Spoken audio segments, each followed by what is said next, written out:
だらしない生活してるとだらしない体型になるよ。ほらね、うふふ。ルームメイトのメイはすぐに脇肉をつまんでくる。顎の下も揉んでくる。プニプニからぷよぷよに、ぷよぷよがブヨブヨに。ふふ。この野郎。これいくらだった？見なかった。はあ、あんたほんとそういうのやめた方がいいよ。無駄遣いしすぎ。うっせえ女。ルームメイトのメイ、こいつはくせ者だ。話す内容が金の話ばかりだ。ロマンティックとは程遠い。マウンティングするためなら人を引きずり下ろすおこごと女王。それがメイだ。おこごとで思い出す女がもう一人いる。会社のおつぼね、小林まどかだ。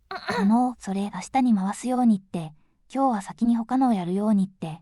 言い訳する頭をもっと他に使うとかしないの？あんた何年この会社にいるの？どっちが優先順位が上か自分で考えるってことしないの？もう本当にストレスがたまる。なので復習として小説を書く。彼女たちをモデルに私は今日もユリエロ小説を書くのである。お前たちおとなしくユリエロ小説のモデルになるがいいよ。プリンがとろけて私の口に入るのを待っている。彼女はという。プリンが私の唇から流れ込むと彼女はプリンのように顔をとろけさせた。そこまで書いて。そこのだらしな系女子葵、プリンの皿出しっぱなし。あ、今集中してたところだったのに。後でやる。もうやったよ、片付けた。置いといてくれれば自分で好きな時間にやるのに。貸しが今341になったから。うわ、うざ。わかったよ。仮341ね。わかったよ。ドアの向こうに叫んで、私は小説のモデルとしての彼女をいつも以上に変態にすることにした。彼女目線の側の下書きを開いて付け足す。メイは貸し借りを100単位で数えるねちっこい女なのだ。もっと気持ち悪い舐め方にしてやらねば。彼女が持っていた柄の部分を加え、ゆっくりと舌を伸ばす。スプーンの先へと。このスプーンは買われてからというもの。私と彼女だけが使ってきたスプーン。二人だけのスプーン。そのスプーンの先をはみ、私はペロペロしていた。ざまあみろ。今までで一番変態臭くしてやった。ちょっと何これ。洗面所水浸しなんだけど。しまった。洗面所で汚れ物をバケツにつけて蓋したつもりだったのに。最悪。恥ずかしい。私は保存ボタンをクリックして洗面所に向かった。私は小説を読んでいる。書いたり読んだりしやすいサイトということで、その小説投稿サイトはにぎわっている。私はそこに登録して読み専、つまり読む専用で書くことをしない人としてネット小説を読んでいた。ブックマークをつけたりフォローをしたりしている人が何人かいる。その中の一人、おつぼねプリンさん。この人はとても更新速度が速いので、メールアドレスによく更新しましたという通知が入ってくる。なんでおつぼねプリンなんて名前にしたんだろう。その疑問は初めて読んだ時すぐに分かった。会社のおつぼね様とのゆり小説と同居する友人とプリンを食べるゆり小説、これが彼女のメイン小説だったからだ。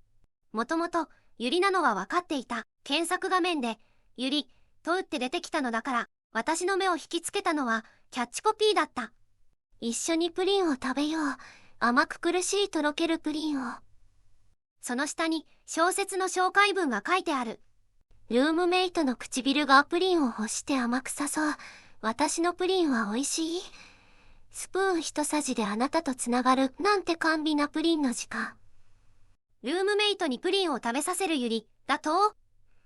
ドンピシャだった。プリンは私の大好物だ。だからよく作る。こだわりの硬いプリンとかじゃない。いや、そういうのも作るんだけど、要は水分を多く含んだプルプル揺れる生めかしいプリンがいいのだ。あれが葵の唇に触れる瞬間が好きなのだ。だから私のプリンにはプルプル感を作り出すためゼラチンが入っている。今日も私はルームメイトの葵の唇に私のプリンを流し込んだ。プリンと葵の唇とどっちが柔らかいだろう。プリンと葵の唇と触ったら吸い付いてくるような感触なのはどっちだろう。私は見ているだけでいい。葵の柔らかいリップを塗ったばかりのような唇が私の差し出したプリンにほんの一瞬プルンと触れる瞬間をただじっと見ているだけでいい。そしてその姿を見ながら私はプリンを口にする。私の唇に触れる瞬間、プリンは葵の唇になって私をとろけさせる。プリンを食べさせながら葵が見ている目の前で、私はもう何度も想像の中で葵のプリンを味わっていた。想像に過ぎないけれど、見つめ合ったままで、その想像をしながらプリンに口づける、あの背徳的な感覚は、私を虜にしてしまっていた。その感覚を、まさか、分にしようとする人がいるとは思わなかった。おつぼねプリンさんの分を見たとき、まず思ったのは、へったくそな分だな、だった。でも、ただ一つ、おつぼねプリンには、評価できるところがある。プリンにこだわり倒して、彼女は35話も続けてプリンを食べるだけの話を書いているのだ。これはプリン好きの私から見てもどうかしている。こうしてリアルではいがみ合いながらもルームシェアを続けている2人だけど、その2人が心の拠り所としている小説投稿サイトでは作家とそのファンとしてつながっているの。読んでる側としてはあまりにもリアルとシンクロするタイミングで小説が更新され、書いてる側としてはあまりにもリアルとシンクロするタイムリーなメッセージを受け取る。リアルでは素直になれずいがみ合っているけれど、メッセージのやり取りの時だけは素直になれて、でもお互いがルームメイトであることは知る由もなく。そしてもう一つの小説では、先輩社員である超意地悪おつぼねの小林まどかを変態に仕立て上げ、ストレス発散のために更新を続けていく二つの世界が同時進行していく葵の生活はどうなっていくのか。そしてこの2つの世界が交わることになるのか否か。視点がとても面白くて、この先の展開が気になる期待の小説です。タイトルは小説書きさんと2人、作者は銀色小鳩さんです。リンクを概要欄に貼っておきますので、皆さんもぜひ読んでみてくださいね。では今回はここまで。また次回の動画でお会いしましょう。